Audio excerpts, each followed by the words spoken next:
નમસ્કાર, news at 7 માં આપનું સ્વાગત છે। શરૂઆત કરીએ મુખ્ય સમાચારથી। ગાંધીનગરના મહાત્મા મંદિર ખાતે આજથી 2 દિવસીય national summit on innovation and ટેકનોલોજીનો આરંભ। સમિટને ખુલ્લી મૂકતા ગુજરાતને ઇનોવેશન અને આઈટીનું હબ બનાવવા મુખ્યમંત્રી વિજય રૂપાણીએ વ્યક્ત કરી પ્રતિબદ્ધતા।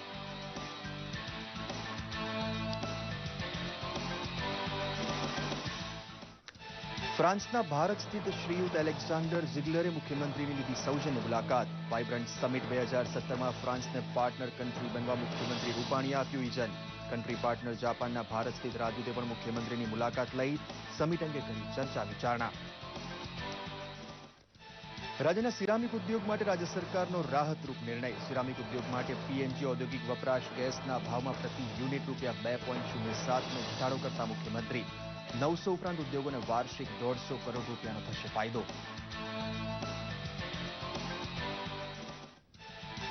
યુનેસ્કોની વિશ્વના હેરિટેજ સિટીની યાદીમાં અમદાવાદના સમાવેશ માટે અમદાવાદ આવેલી ટીમે 3 દિવસ રોકાઈ વિવિધ હેરિટેજ સ્થળોની મુલાકાત લઈ કર્યું જાત નિરીક્ષણ। શહેરમાં ભારતનું સૌપ્રથમ વર્લ્ડ હેરિટેજ સિટી બને એ માટે અમદાવાદીઓ આશાવાદી। આવતીકાલથી શરૂ થતા નવલા નોરતાને માણવા યુવા ખેલૈયાઓમાં ભારે થનગનાટ। ગરબાના સ્ટેપ્સની પ્રેક્ટિસ કરતા રસિયાઓ। અવનવા પરંપરાગત પોશાક અને આભૂષણોનું બજાર ગરમ તો અમદાવાદમાં જીએમડીસી ગ્રાઉન્ડમાં મુખ્ય ગરબા આયોજન માટે પણ તૈયારીઓનો ધમધમાટ।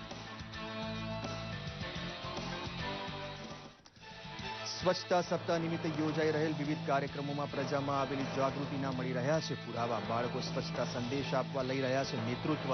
ઠેર ઠેર જાહેર સ્થળોની સ્વચ્છતા તો સંદેશ રેલીના કાર્યક્રમોમાં નોંધાઈ રહી છે જનભાગીદારી।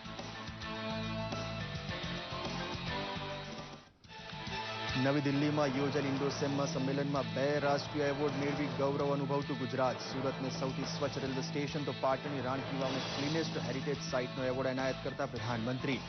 સ્વચ્છ ભારત મિશનની સફળતામાં જનભાગીદારીને આવશ્યક ગણાવી।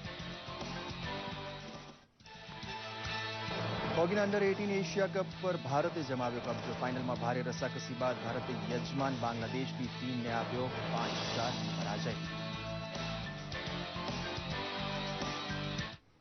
જોઈએ સમાચાર વિગતવાર। આજે નવી દિલ્હીમાં વિજ્ઞાન ભવન ખાતે સ્વચ્છતા સંમેલન યોજાયું હતું જેનું ઉદ્ઘાટન વડાપ્રધાન નરેન્દ્ર મોદીના હસ્તે કરવામાં આવ્યું હતું। જેમાં વડાપ્રધાનના હસ્તે કેટલાક શહેરોને સ્વચ્છતા પુરસ્કાર આપી સન્માનિત કરાયા હતા। જેમાં સુરતના રેલવે સ્ટેશન અને પાટણની રાણકી વાવે એવોર્ડ મેળવી ગુજરાતનું ગૌરવ વધાર્યું હતું। જોઈએ એક રિપોર્ટ। પ્રધાનમંત્રી નરેન્દ્ર મોદીએ આજે દિલ્હીમાં સ્વચ્છતા સંમેલનનું ઉદ્ઘાટન કર્યું। સંમેલનમાં તેમણે સ્વચ્છતા મિશનને આગળ વધારવાની હાકલ કરી હતી। આ અવસરે પ્રધાનમંત્રીએ વિવિધ યોજના હેઠળ કેટલાક શહેરોને સ્વચ્છતા પુરસ્કાર આપી સન્માનિત કર્યા હતા। રાષ્ટ્રીય સ્તરે યોજાયેલા સ્વચ્છ ભારત સંમેલનનું આયોજન શહેરી વિકાસ મંત્રાલયના સહયોગથી કરવામાં આવ્યું। આ કાર્યક્રમને સંબોધિત કરતા પ્રધાનમંત્રી નરેન્દ્ર મોદીએ જણાવ્યું કે ફક્ત બજેટ ફાળવણીથી સ્વચ્છતા ઝુંબેશમાં ગતિ નથી લાવી શકાતી। તેમણે તેના માટે જનભાગીદારીને જરૂરી ગણાવી। हिंदुस्तान की सरकार का, राज्य सरकारों का 100% बजट स्वच्छता में डाल दें तो भी स्वच्छता नहीं होगी। लेकिन अगर हम देशवासी तय कर लें कि अब गंदगी नहीं सहन करेंगे, न गंदगी करेंगे, न गंदगी करने देंगे, आप देखिए बजट हो या ना हो, स्वच्छता अपने आप आना शुरू हो जाएगी। પ્રધાનમંત્રીએ કહ્યું કે દૂરદર્શનમાં સ્વચ્છતા પર એક સમાચાર બુલેટિનનું પ્રસારણ થાય જેના થકી લોકોને સ્વચ્છતા પ્રતિ જાગૃત કરી શકાય। क्यों न हम एटलीस्ट दूरदर्शन से शुरू करें जिसमें दिन में 1 या 2 बार स्वच्छता समाचार का ही भाग हो और स्वच्छता के संबंध में जो होता है उसी पर खबरें हो। स्वच्छता कैसे हुई, क्या किया, क्या प्रयोग किया और देश के कोने कोने में चल रहा है।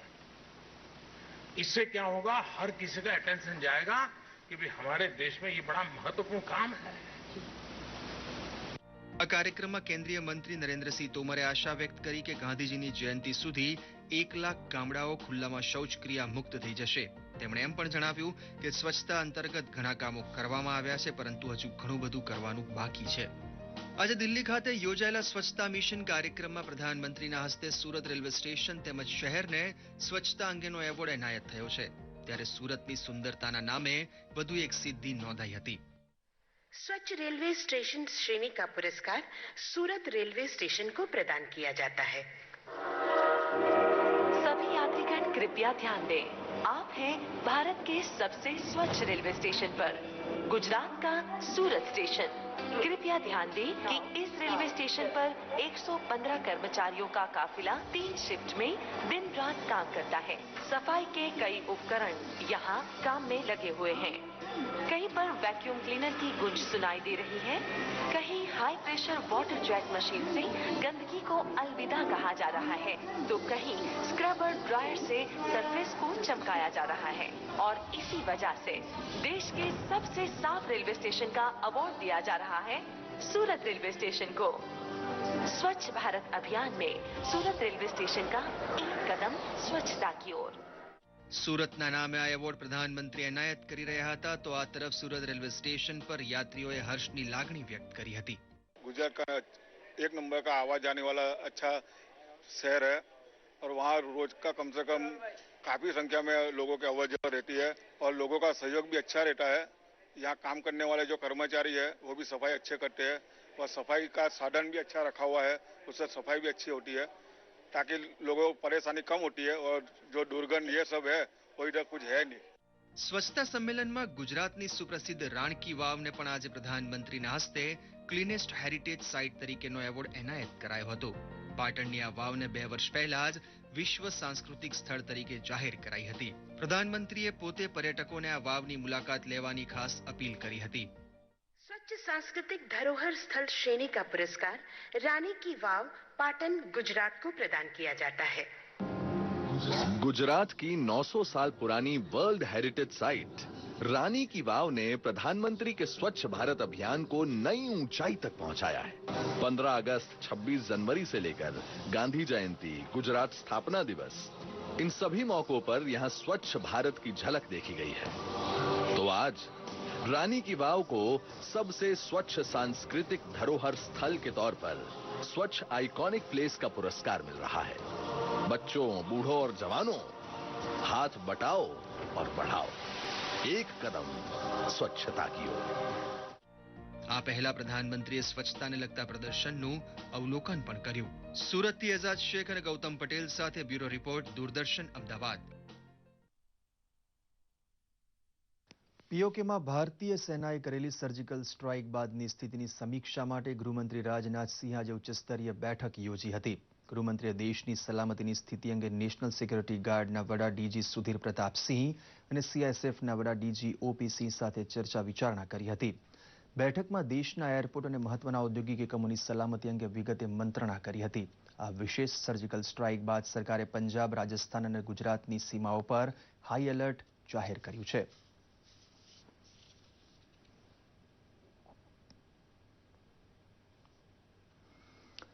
સેનાએ તાજેતરમાં કરેલી સર્જિકલ સ્ટ્રાઇક અંગે જામનગર ખાતે દૂરદર્શનના સંવાદદાતા મુસ્તાક દલે સેનાના પૂર્વ વડા જે સિંહ સાથે વાતચીત કરી હતી। પ્રસ્તુત છે આ વાતચીત અને મુલાકાતના સંકલિત અંશો। ताजेतर में जो उरी में हमला किया गया पाकिस्तान की ओर से और हमारे 18 जवान शहीद हो गए और पूरे देश में एक लोक मांग उठ रही थी कि इसका हमें जवाब देना चाहिए। तब आज जो हमारी तरफ से ये सर्जिकल स्ट्राइक करने को आई है तो उसमें क्या आज रोल रहा हमारी सेना का और पीएम का जो ये पूरा एक डिसीजन लिया हुआ उस पर क्या कहना है। तो जामनगर में हमारी मुलाकात पाए हुए पूर्व सेना अध्यक्ष जे सिंह से हम इसके बारे में जानते हैं। हाँ, मैं ये कहना चाहता हूँ दूरदर्शन के दर्शकों को कि हमारे देश की फौजें जो हैं बहुत सक्षम हैं और बहुत ही professionally well trained and well led, मतलब लीडरशिप भी बहुत अच्छी है और हमने अपने गवर्नमेंट के आदेश को पूरा किया है।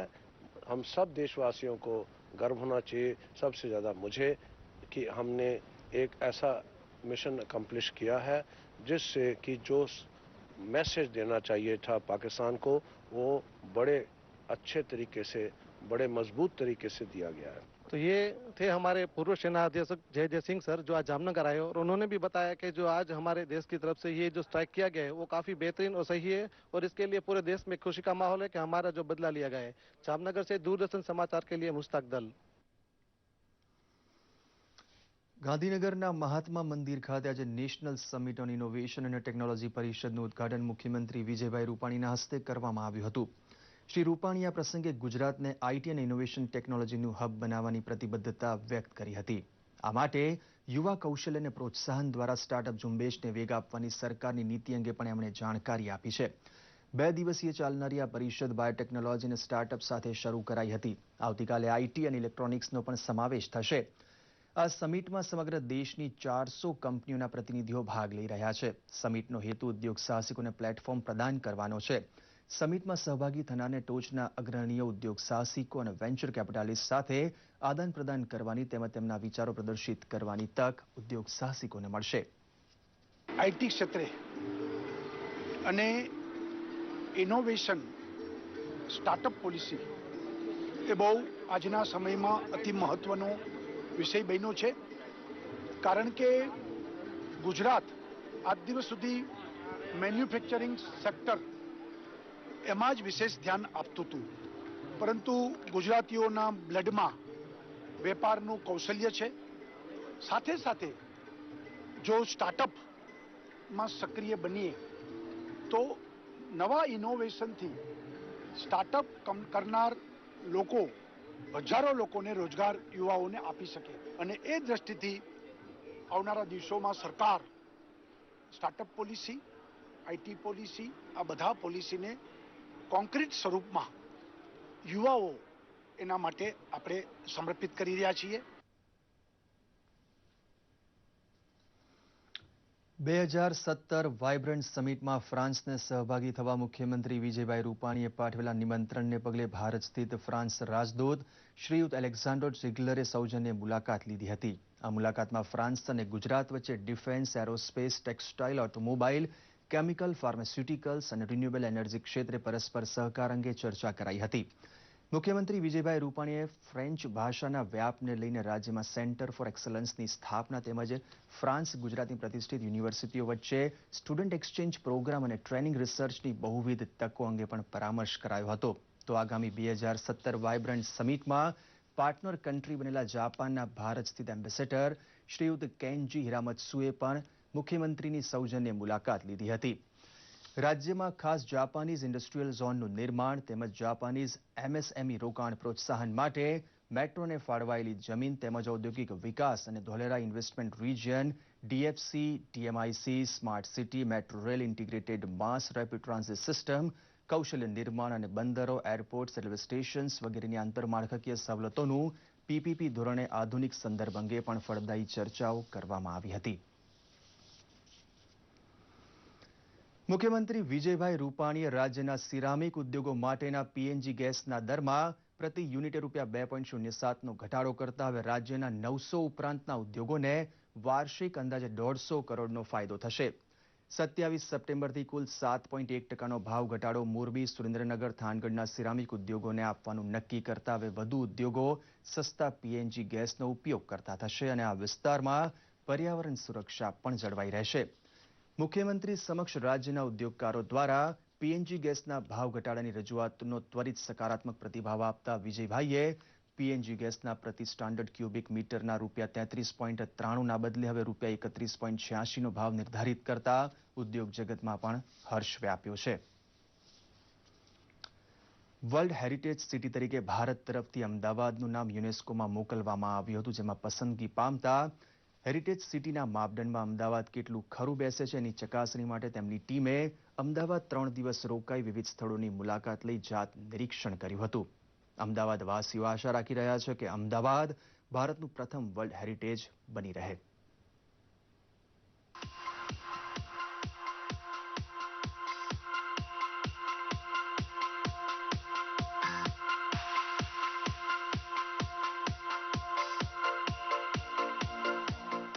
યુનેસ્કોની હેરિટેજ સિટીની યાદીમાં સમાવેશ માટે અમદાવાદ હોટ ફેવરેટ છે. યુનેસ્કોની યાદીમાં મુંબઈ અને દિલ્હી પણ સ્પર્ધામાં હતા, પરંતુ આ બંને શહેરો ડોઝિયરની મંજૂરી વખતે જ આઉટ થઈ ગયા હતા. અમદાવાદનું ડોઝિયર મંજૂર થતા યુનેસ્કોમાં મોકલાયું હતું. ત્યારે હાલ યુનેસ્કોની ટીમ દાવાની ચકાસણી માટે અમદાવાદની મુલાકાતે છે.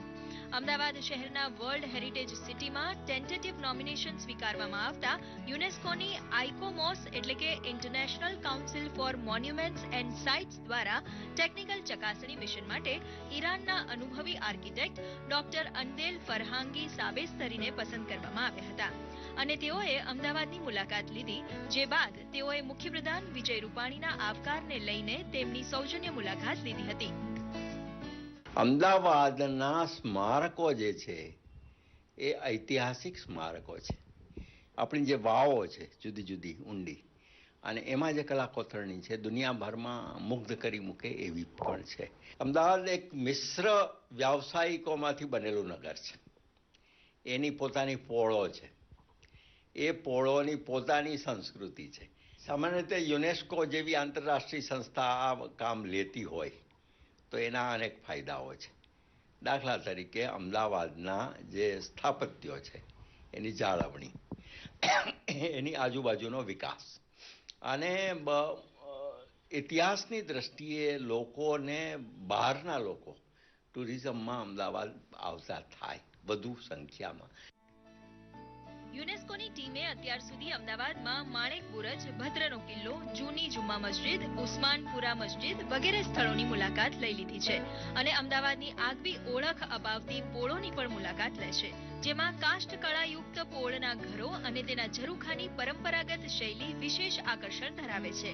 પેઢી દર પેઢીથી પોળમાં વસવાટ કરતા લોકોમાં પણ અમદાવાદ હેરિટેજ સિટી માટે નોમિનેટ થયું છે, ત્યારે ખુશીની લાગણી ફેલાઈ છે.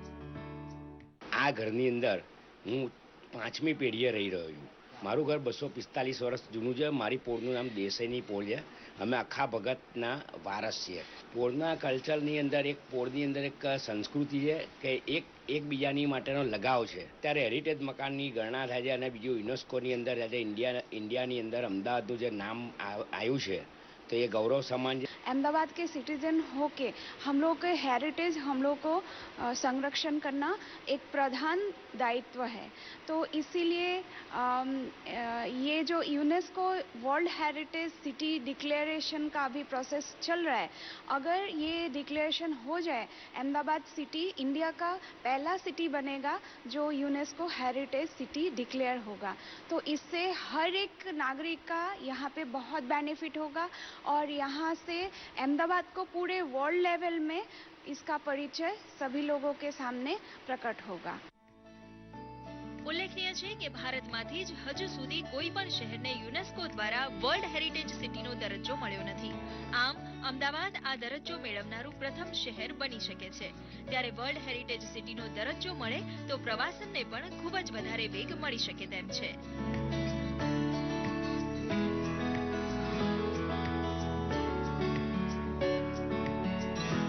દૂરદર્શન સમાચાર માટે અમદાવાદથી ભાર્ગવ ત્રિવેદીનો રિપોર્ટ. સૌથી મોટા તહેવાર નવરાત્રીનો આવતીકાલથી પ્રારંભ થવા જઈ રહ્યો છે, ત્યારે ખેલૈયાઓ થનગની રહ્યા છે. ક્યાંક ગરબાની પ્રેક્ટિસ ચાલી રહી છે તો ક્યાંક ગરબે ઘૂમવા માટે ખેલૈયાઓ સજ્જ થવા માટે ચોલી કીડિયાની ખરીદી પણ કરી રહ્યા છે.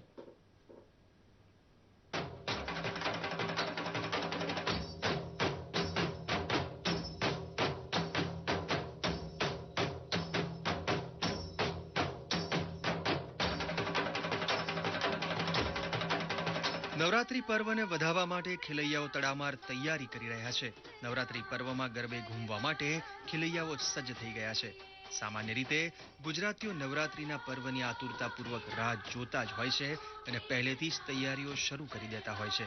પણ છેલ્લા ઘડીએ ખેલૈયાઓને નવરાત્રીના પર્વમાં કંઈક ઉણપ ન રહી જાય તે માટે અવનવા સ્ટેપ્સ શીખવા માટે ઘણા ઉત્સુક હોય છે.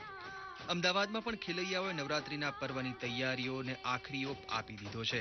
બાળકોથી માંડીને મોટેરા સૌ કોઈ નવરાત્રીના અવનવા સ્ટેપ્સ શીખી સૌ કોઈને મંત્રમુગ્ધ કરવા માટે તૈયાર છે. અમે લોકો આ વર્ષે નવરાત્રીની ખૂબ જ આતુરતાથી રાહ જોઈ રહ્યા છે. દર વર્ષે નવરાત્રી 9 દિવસની હોય છે, પણ આ વખતે 10 દિવસની નવરાત્રી છે અને અમે બધા ખૂબ જ ગ્રુપમાં આતુરતાથી રાહ જોઈ રહ્યા છે, થનગની રહ્યા છે. અને દર વર્ષે પાર્ટી પ્લોટમાં અમે અલગ અલગ જગ્યા પર જતા હોઈએ છીએ. આ વર્ષે પણ અમદાવાદના અલગ અલગ પાર્ટી પ્લોટમાં જઈને ઇનામો જીતવાની અમારી પૂરી તૈયારી છે. રાજ્ય સરકાર દ્વારા અમદાવાદના જીએમડીસી ગ્રાઉન્ડ ખાતે સૌથી મોટા નવરાત્રિના ઉત્સવની તૈયારીઓ પૂરી કરાઈ છે. તો નવરાત્રી માટે ખેલૈયાઓને ગરબાના નવા સ્ટેપ્સ શીખવી રહેલા ટ્રેનર પણ એટલા જ ઉત્સુક છે જેટલા ખેલૈયાઓ. ગત વર્ષની સરખામણીએ આ વર્ષે ગરબાનો ક્રેઝ યુવાનોમાં વધુ જોવા મળી રહ્યો છે. જે ખેલૈયાઓને ગરબા આવડતા નથી તે ખેલૈયાઓ પણ ગરબે ઘૂમવા માટે ગરબા ક્લાસમાં જોડાઈ રહ્યા છે અને અવનવા સ્ટેપ્સ શીખી રહ્યા છે. રાજકોટમાં પણ પ્રાચીન અર્વાચીન ગરબાઓની તડામાર તૈયારીઓ ચાલી રહી છે. તમામ ગરબામાં કોઈ અનિચ્છનીય બનાવ ન બને તે માટે રાજકોટ પોલીસ દ્વારા સંપૂર્ણ વ્યવસ્થા કરાઈ છે. અમારા તરફથી જે આ વર્ષે જે ગરબા થઈ રહ્યા છે એમને સ્પેશિયલ એક વસ્તુ અમે લોકો કરવા માંગીએ છીએ કે જેટલો આપણે ફ્રીડમ જેટલું બોયઝને મળી રહ્યું છે એટલું જ ફ્રીડમ ગર્લ્સને પણ મળી રહે અને જેટલી રિસ્પેક્ટ રમતી વખતે જે બોયઝને મળી રહી છે એ ગર્લ્સને પણ મળે અને જેટલું ફ્રીડમ અને રિસ્પેક્ટ બંને સાથે બોયઝ રમી શકે જેટલું ગર્લ્સ પણ સારી રીતે રમી શકે. મોટા ગરબાઓ જ્યાં છે ત્યાં અમારા બમ ડિસ્પોઝલ ડિટેક્શન ડિસ્પોઝલ સ્ક્વોડ હોય છે BDDS, એના અમારા ડોગ સ્ક્વોડ સાથે એના ચેકિંગ કરાવવાના, એના પૂરા જો એક બાર જો વીનું છે ગરબા જ્યાં થાય છે એના બધા ચેક એના મારફતે કરવામાં આવશે.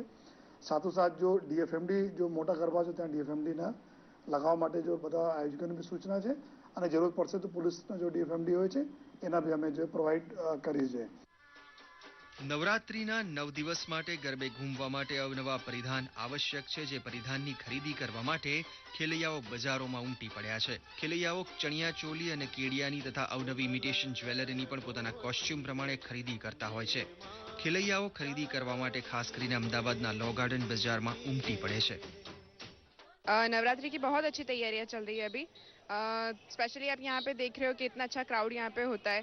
हमने भी बहुत अच्छी तैयारियां की है, लाइक गरबा की, चनिया चोलीस की, एंड बहुत अच्छे प्राइज लेने की भी सोच रहे हैं इस बार. तो देखते हैं अभी क्या होता है. હું ઓછા 20 વર્ષથી यहाँ ધંધો કરું છું. ચણિયા ચોળીમાં બધી નવી નવી ડિઝાઇન પેટર્ન બધી લાવું છું અને 3/4માં અત્યારે બહુ ચાલી રહ્યું છે. શોર્ટ અને આપણે રામલીલા છે, રાવડી રાઠોડ છે, પછી બાહુબલી છે, બધી ડિઝાઇન પેટર્ન બધી નવી નવી આવી છે અને લેટેસ્ટ વસ્તુમાં છે આ કટવાળી વસ્તુ છે એ બી લેટેસ્ટ છે, બહુ ચાલે છે. એમાં 3 પીસ જ મારા પાસે પડ્યા, 500 પીસ તો મેં વેચી નાખ્યા. 9 દિવસની નવરાત્રીથી ખેલૈયાઓ 9 દિવસ ઝૂમીમાં જગદંબાના ચાચર ચોકે ગરબે ઘૂમે છે. પણ આ વર્ષે 10 દિવસની નવરાત્રી હોવાને કારણે ખેલૈયાઓમાં બમણી ખુશી પણ જોવા મળી રહી છે. દૂરદર્શન સમાચાર, અમદાવાદ. વડાપ્રધાનના સ્વચ્છ ભારત મિશન રાજ્યભરમાંથી સારો એવો પ્રતિભાવ મળી રહ્યો છે. ત્યારે જાહેરમાં શૌચક્રિયા મુક્ત નગરપાલિકાના ODF સર્ટિફિકેટ મળી રહ્યા છે તો ઠેર ઠેર બાળકો સ્વચ્છતાના સંદેશાઓ આપી રહ્યા છે. જોઈએ એક ખાસ રિપોર્ટ. સ્વચ્છ ભારત મિશન અંતર્ગત અમદાવાદ જિલ્લામાં દસક્રોઈ તાલુકાના બાળકોએ સ્વચ્છતા અંગે જાગૃતિ લાવવા નવતર પ્રયોગ અપનાવ્યો હતો. ગામડી ગામે નટખટ ટોળકીના બાળકોએ જાહેરમાં શૌચક્રિયા કરતા વડીલોને સિસોટી મારીને ટકોર કરી અટકાવ્યા હતા. ગામના બાળકોએ હાથમાં વિવિધ બેનરો લઈને સ્વચ્છતા અંગે ગ્રામજનોમાં જાગૃતિ લાવવાનો પ્રયાસ પણ કર્યો હતો. એટલું જ નહીં, જિલ્લાના દરેક ગામમાં એક નિગરાની કમિટી પણ બનાવાઈ છે. આ સમિતિના અધ્યક્ષ તરીકે તલાટી અને તેના સભ્ય શિક્ષકો, સખી મંડળની બહેનો, આશા વર્કર બહેનો અને આંગણવાડીની બહેનોનો સમાવેશ કરાયો છે.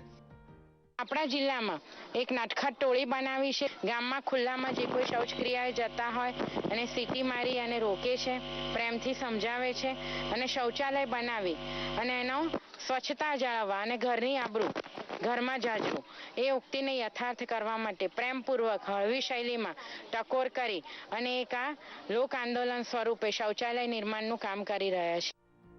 મહેસાણા જિલ્લાને જાહેરમાં શૌચક્રિયા મુક્ત જિલ્લો જાહેર થવા જઈ રહ્યો છે. ત્યારે કેન્દ્ર સરકારમાંથી 20 જેટલા સભ્યોની ક્વોલિટી કાઉન્સિલ ઓફ ઇન્ડિયાની ટીમે વિસનગર તાલુકાના ગણેશપુરા ગામની મુલાકાત લઈ 100% શૌચાલયના ટાર્ગેટની ચકાસણી કરવામાં આવી હતી. એટલું જ નહીં, આ ટીમ દ્વારા વિવિધ ગામોમાં સરપ્રાઇઝ ચેકિંગ પણ હાથ ધરાયું હતું. 2-3 दिन से गुजरात का ऑडिट किया है, साफ सफाई देखी है, सब कुछ देखा है. बाकी और इलाकों से तो ये साफ लगा है. पता सुविधा अच्छी है, आदमी भी जागरूक है, यूज कर रहा है. જામનગરમાં પ્રાથમિક શિક્ષણ સમિતિમાં વિદ્યાર્થીઓ દ્વારા જિલ્લા કોર્ટ સંકુલમાં સફાઈ અભિયાન હાથ ધરાયું હતું. ઉપરાંત પ્રધાનમંત્રી સ્વચ્છતા નિધિ માટે લોકો પાસે ફંડ પણ એકત્રિત કરવામાં આવ્યું હતું. આ કાર્યક્રમમાં બાળકો અને શાળાના શિક્ષકોએ ઉત્સાહભેર જોડાઈને સફાઈ દ્વારા સફાઈ અંગે લોકોમાં જાગૃતિ આવે તેવા પ્રયાસો કર્યા હતા. મોદી સરે આપણે આ સફાઈનું અભિયાન ચલાવ્યું છે. એ અભિયાન અમે કાયમ રાખવા માંગીએ છીએ અને સર્વને મેસેજ આપવા માંગીએ છીએ કે સર્વ આંગણામાં આજુબાજુમાં અડોશી પડોશીમાં ખૂબ સાફ સફાઈ રાખે, વ્યવસ્થિત રાખે, સ્વચ્છતા રાખે, તંદુરસ્ત રહે.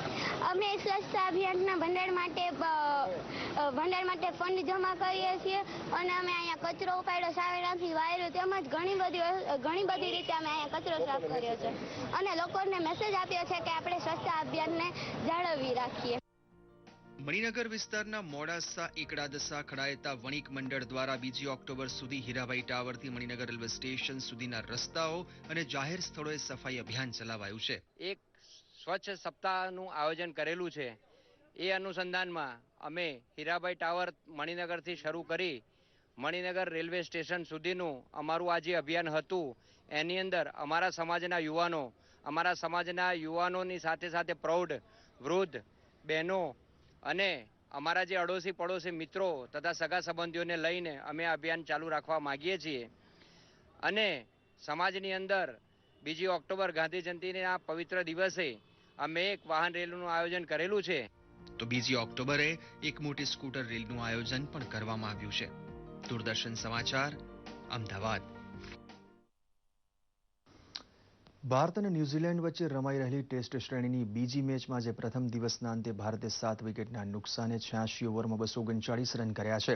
કોલકાતાના ઈડન ગાર્ડન્સમાં રમાઈ રહેલી મેચમાં ભારતે ટોસ જીતીને પહેલા બેટિંગનો નિર્ણય લીધો હતો. ચેતેશ્વર પૂજારે 87 રને તો અજિંક્ય રાહણેએ 77 રન સાથે મહત્વપૂર્ણ ભાગીદારી નોંધાવી હતી. તો દિવસના અંતે રિદ્ધિમાન સાહા અને રવિન્દ્ર જાડેજા રમતમાં છે. ઢાકામાં રમાયેલ અંડર 18 હોકી મેચમાં યજમાન બાંગ્લાદેશની ટીમને ભારે રસાકસી બાદ હરાવીને ભારતે એશિયા કપ પોતાને નામે કરી દીધો છે. ભારતીય ટીમે સખત પરિશ્રમ કરીને બાંગ્લાદેશની ટીમને 5-4થી હરાવી હતી. મેચના પહેલા ક્વાર્ટરમાં બાંગ્લાદેશે ગોલ પોતાના નામે કર્યો હતો. ભારતે પણ ગોલ કરીને સામે બરાબરી દાખવી હતી. બીજા ક્વાર્ટરમાં પણ બાંગ્લાદેશે વધુ એક ગોલ પોતાના નામે કર્યો હતો. તેની સામે ભારતે સતત 2 ગોલ કરીને સ્કોર 3-2નો કર્યો હતો. ભારતીય ટીમે આક્રમક પ્રદર્શન સાથે 5-4નો સ્કોર કરીને જીત મેળવી હતી. તો આ સાથે જ આ બુલેટિન સમાપ્ત કરીએ છીએ. નમસ્કાર.